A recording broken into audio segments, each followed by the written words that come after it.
Obrigado, Celso. Obrigado, Erivelton. Obrigado, Bush. Boa tarde a todos. Uma luz tremenda aqui. O aspecto anatomopatológico do carcinoma da tireoide é atualmente compreendido ainda com mais detalhes quando o patologista busca as subclassificações, partindo da base morfológica e integrando com os aspectos moleculares. Nesse sentido, juntos, nós temos trazido alguma contribuição para o melhor conhecimento e a melhor seleção terapêutica dos pacientes. Eu vou falar hoje, fundamentalmente, das neoplasias malignas do epitélio folicular. Não vou falar dos carcinomas medulares e a lesão do epitélio folicular quando se organiza arquiteturalmente em folículos e não apresenta as características nucleares tão clássicas das lesões papilíferas, compõe então carcinoma folicular. E quando apresentam as alterações nucleares, são então caracterizadas como carcinoma papilífero. Um dos pontos que o Celso me pediu para discutir foi a polêmica invasão de cápsula, invasão de vasos, e nesse sentido, nós valorizávamos muito essas invasões no carcinoma folicular. Valorizamos mais ainda nesse tipo de lesão hoje, mas valorizamos também e bastante essa lesão nas lesões papilíferas, como vamos ver na maior parte dessa discussão. Então, o carcinoma folicular de pacientes mais idosos, geralmente neoplasias únicas, encapsuladas, e eu queria discordar da mesa anterior, dizendo que eu acredito que a congelação acrescenta bastante nesse tipo de lesão, não no sentido de ter acerto, ter valor preditivo negativo. Nós queremos estar ali para ajudar o doente e para ajudar o cirurgião. Quando nós vemos uma lesão invasiva, quando nós cortamos várias áreas e conseguimos surpreender focos de invasão da cápsula ou do vaso, nós ajudamos muito. E vocês, clínicos e cirurgiões, sabem que a própria natureza do exame intraoperatório faz com que haja o falso negativo. Nós podemos não achar aquele foco naqueles poucos cortes que fazemos. Quando a macroscopia é feita com cuidado, quando vários cortes são feitos, quando positivo, esse resultado é bastante útil para a tomada de decisão.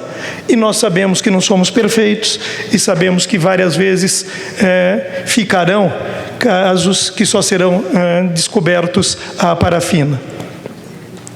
Assim vemos a cápsula, a área mais espessa da cápsula, a área mais borrada é aquela que devemos buscar a maior avaliação e com isso acharmos os focos de invasão. Quando isso não há, é então que nós vemos os adenomas foliculares. Os dois padrões são importantes, a invasão de cápsula e a invasão de vaso.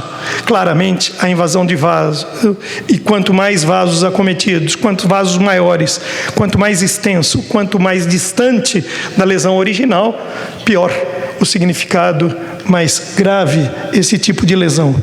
Isso deve ser dito, como foi bem ressaltado nos últimos guidelines do College of American Pathologists, dividindo então essas lesões em minimamente invasiva e mais extensamente invasiva. Para isso é importante que o patologista corte bastante, perca tempo, procure o detalhe, assim a gente acha.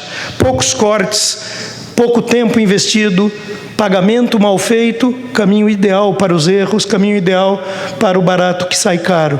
Fazer a coisa direito, bem cuidadoso, bastante detalhes, a gente consegue caracterizar as lesões e inclusive graduar em mínima ou francamente invasivo.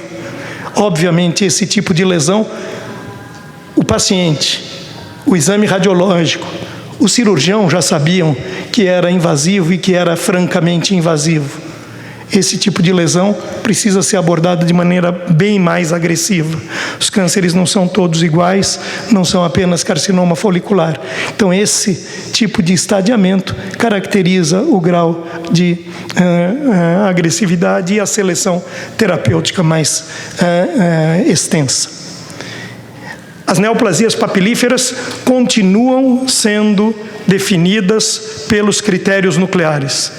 Participei de um grupo, vou falar daqui a pouquinho bastante sobre isso, com bastante polêmica com relação ao carcinoma papilífero variante folicular encapsulado, mas um ponto em que não se abre mão é a alteração nuclear como o grande definidor.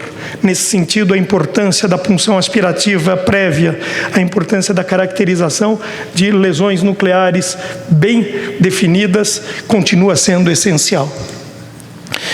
Os vários padrões de apresentação, acompanhados com as apresentações nucleares de clareamento, reforço da cromatina, nuclear crowding, ou seja, os núcleos muito agregados uns aos outros, querendo dizer que essas células estão proliferando muito e não cabem no mesmo espaço, a microcalcificação como um sinal indireto, todos eles marcadores diagnósticos de importância, especialmente para o diagnóstico diferencial com essa outra lesão, que também tem a arquitetura papilar, mas que não tem os núcleos e trata-se apenas de um processo hiperplásico.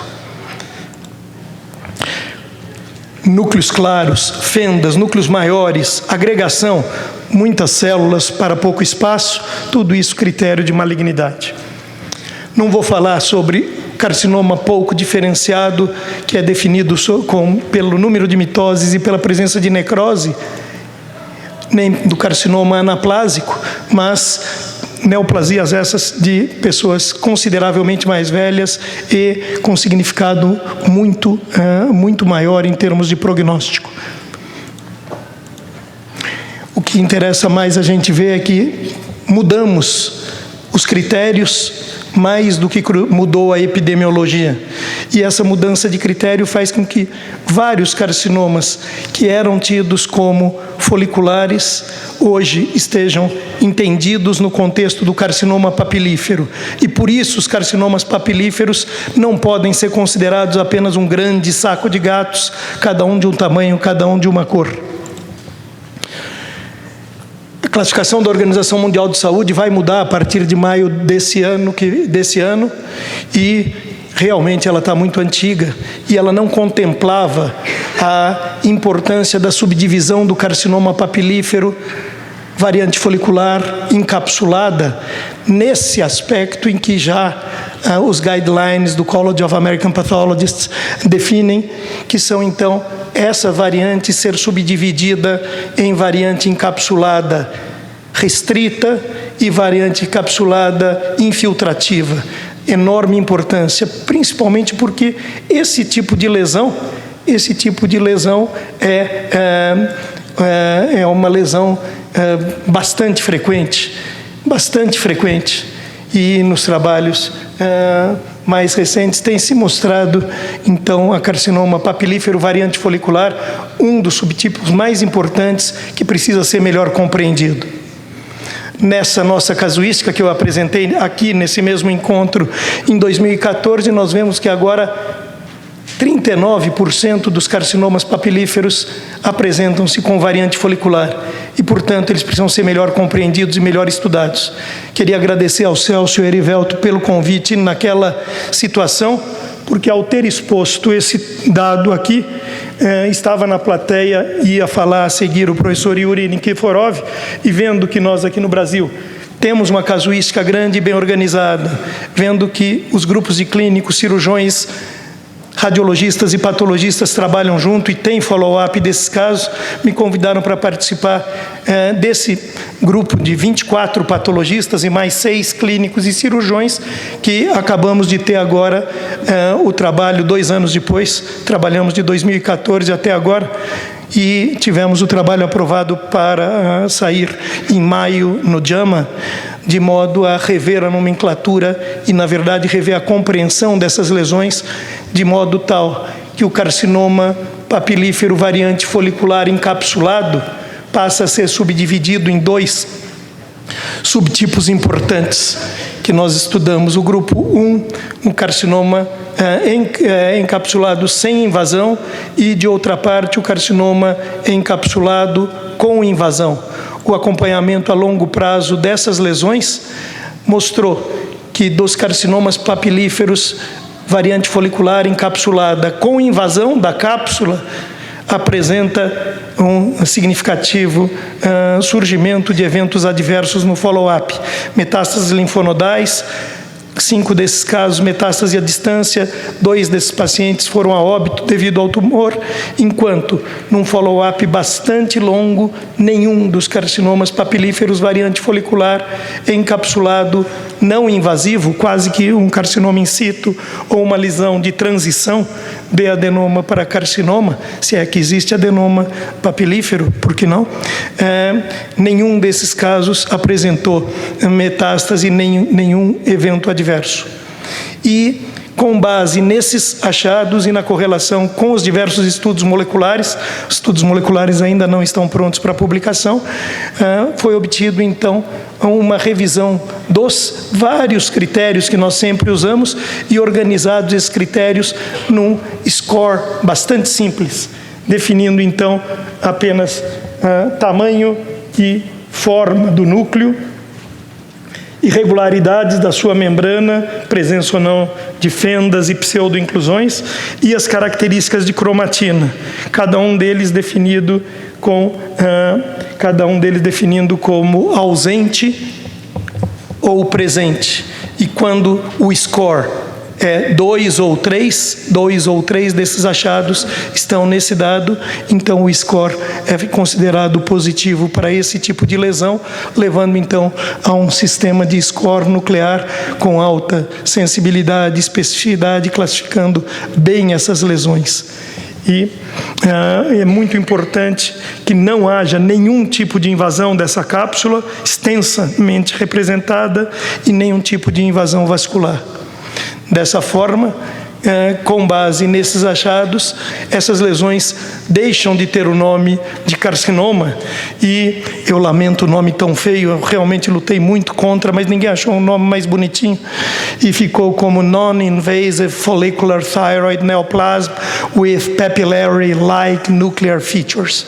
Really sorry for that. Então, já que não tem um nome mais bonitinho, fica NIFT mesmo. De todo jeito, o significado é: essas lesões não são de todo malignas. Essas lesões podem, mais do que qualquer outra, ser motivo de apenas uma lobectomia e acompanhamento cuidadoso, sem esvaziamento cervical, sem iodoterapia. Em conclusão, esses tumores têm, então, critérios bem claros, são um subtipo bastante relevante, mais de 1/3 dos papilíferos, e essa reclassificação, nós acreditamos, poderá ter bastante utilidade no uso prático. Muito obrigado.